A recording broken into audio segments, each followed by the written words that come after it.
السلام علیکم ناظرین، میں ہوں وقار احمد اور آپ دیکھ رہے ہیں امید پاکستان۔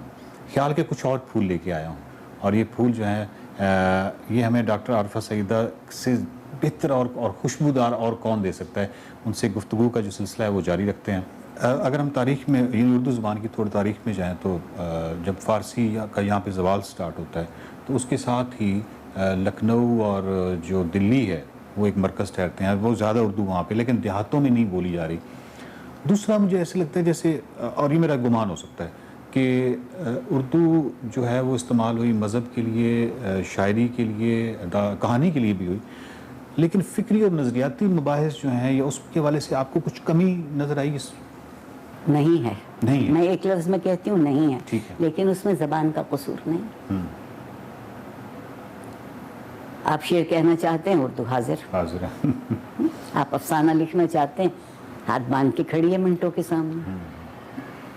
آپ کچھ بھی کہنا چاہتے ہیں روزمرہ میں، جب آپ دراصل اس بات کی طرف اشارہ کر رہے ہیں کہ جب کہیں فلسفے کی بات ہوتی ہے، ایک لفظ مشکل سے استعمال کر لوں، مجرد کی بات ہوتی ہے، ایبسٹریکٹ کی بات ہوتی ہے، وہاں ہم کہتے ہیں اردو ناقص، اردو کمزور، اردو کمتر۔ نہیں ہے ایسا۔ ہم اگر اس زبان کو شعر اور افسانے کے علاوہ ایک سنجیدہ سطح پر استعمال کریں گے تو شاید شروع میں ذرا سی مشکل ہو، ذرا سی زیادہ محنت کرنی پڑی، تو اردو ہچکچائے گی نہیں۔ اب ہم نے کیا ترجمے کیے، یہ جو آپ نے میرے گریبان پر میری آواز سب تک پہنچانے کے لیے ایک چیز لگائی ہے، وہ کہتے ہیں معلن الصوت، مکبر الصوت۔ بتائیے بھلا، میں تو اس کو مائک کہتے نہیں گھبراتی، ٹیلی فون کو ٹیلی فون کہتے ہیں نہیں کہتے ہیں، ٹیلی ویژن کو ٹیلی ویژن کہتے ہیں یا نہیں کہتے ہیں، یعنی ایجادات کا ترجمہ کرنے کو تیار ہیں، صرف ترجمہ، خیال کو منتقل کرنے کو تیار ہیں۔ واہ واہ۔ مجھے ویسے آپ کی اس بات سے یاد ہے، اکنامکس میں جو لا آف مارجنل یوٹیلیٹی ہے، اس کا جو ترجمہ کیا جاتا ہے وہ ہے قانون تقلیل افادہ ہائے مختتم۔ اور یہ ہماری درسی کتابوں میں ہے، تو کہنے کا مطلب ہے اس کو شاید کچھ آسان طریقے سے بھی خیال کو جو آگے لے کے جایا جا سکتا ہے۔ بالکل عام لفظوں میں ہم کیوں نہیں کہہ سکتے؟ یہ کیوں ثابت کرنا ہے کہ ہم عربی بہت جانتے ہیں۔ مجھے اپنے ساؤتھ ایشیا کے مسلمان ہونے پر بڑا فخر ہے، بلکہ یوں شروع کروں کہ مسلمان ہونے پہ ناز ہے، اور جنوبی ایشیا کا مسلمان ہونے پر اس لیے ناز ہے کہ یہاں لوگوں کو مل کے جینا آیا، برداشت کرنا آیا، مذہب کے مختلف لوگ، تہذیب کے مختلف لوگ، زبان کے مختلف لوگ۔ ہم نے کہا پھر کیا ہوا، ہم تو ایک سے ہیں نا۔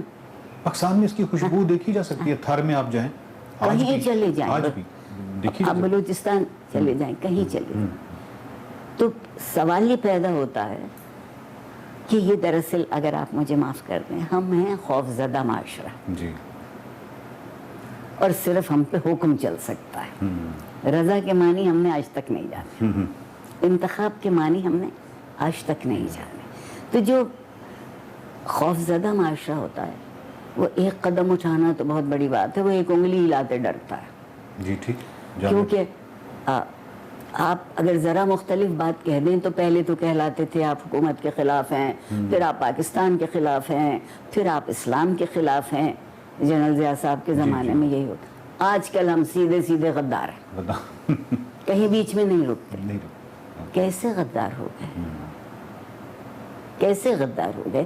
اگر ہم یہ کہہ رہے ہیں کہ اس خطے کی رئیس ہونے کا اندازہ لگاؤ، اور جو لفظ آپ نے ابھی تھوڑی دیر پہلے کہا تھا معروضی طور پر، ہم کیا کرتے ہیں؟ ہم اچھے ہیں، ہم سب سے بڑے ہیں۔ ہم نے مشرقی پاکستان اسی لیے کھویا، ایک برتری کا بھوت جو ہمارے اندر سما گیا ہے۔ ریاست کا مطلب تو یہ ہے کہ وہاں ہر شہری برابر ہے، اس کے اتنے ہی حق ہیں جتنے کسی اور کے ہو سکتے ہیں۔ ہم نے، میرا جی چاہتا ہے کہ میں ایک سوال یہاں اٹھاؤں کہ ہم نے تاریخ کو نشانہ کیوں بنایا؟ تاریخ تو زد پہ ہے اس وقت. جی سر. وہ اس لیے بنایا کہ انسان کا ہر تجربہ سنہری لفظوں میں نہیں لکھا جا سکتا. جی کیا خوبصورت ہے. بہت سے تجربے ایسے ہیں جنہیں ماننا پڑے گا. ظلم ہوا, بے انصافی ہوئی, نفس پرستی ہوئی, خود غرضی ہوئی, اقربا پروری ہوئی. اب یہ سب کچھ ہوا تو ہماری تاریخ نہیں ہے. حالانکہ بیچ میں لے آیا تو ہمارے لیے سیکھنے کے مواقع ہیں. نہیں, اس کو ایک دفعہ دیکھیے کہ اس سے معاشرہ فائدہ کتنا پا سکا اور معاشرے نے نقصان کتنا اٹھایا.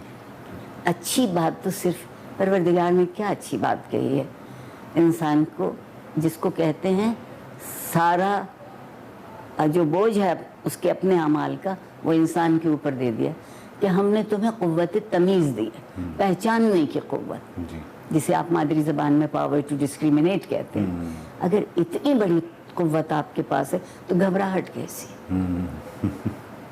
بالکل ایسے. ڈاکٹر صاحب آخری اس حوالے سے سوال اردو کے زبان کے حوالے سے کہ 60 کی دہائی میں نے ایک دفعہ پوری ایک فہرست مرتب کی کہ کیا لکھا جا رہا تھا. کرشن چندر کیا لکھ رہے تھے بچوں کے لیے, راجندر سنگھ بیدی کیا, اچھا اس وقت علامہ اقبال سے لے کے ہر بڑا آدمی بچوں کے لیے بھی اس نے لکھ رہا تھا. اور وہ پوری ایک فہرست جب مرتب ہوئی تو مضامین کی جو فہرست تھی وہ بہت دلچسپ تھی کہ اس میں خلائی سائنس بھی تھی, اس میں اتنی خوبصورت ترجمے تھے. اس وقت کی جو نیوٹن اور آئنسٹائن کی جو فزکس تھی اس کے حوالے سے مطلب ایک کمال کام اردو میں ہو رہا تھا, خوبصورت ترین کام. میں پرٹیکولرلی سائنس کے حوالے سے بات کروں. لیکن 60 کی دہائی کے بعد ایکچولی کچھ ہوا ہے ہمیں, مجھے سمجھ نہیں آئی پچھلے 50-60 سال میں کیا پرابلم ہوا ہے. ایک بات تو یہ ہے کہ قرآن نے 2 لفظ استعمال کیے ہمارے سارے علم کے لیے. علم کہا وہ سائنس ہے, ٹھیک ہے. ادب کہا وہ آپ اسے سوشل سائنسز کہہ لیجیے, ہیومینٹیز کہہ لیجیے. زندگی مکمل کرتی ہے, واہ, اس کے باہر تو کچھ نہیں ہے. کچھ لوگوں کے ذہن کیا رجحان ہوگا, اپج ہوگی کہ وہ علم کے راستے سے جستجو کرے. کچھ لوگوں کا رجحان ہوگا کہ وہ ادب کے راستے سے جستجو کرے. ادب ہمارے ملک میں تاریخ سے زیادہ سچا ہے. کیا خوبصورت, بالکل ٹھیک ہے.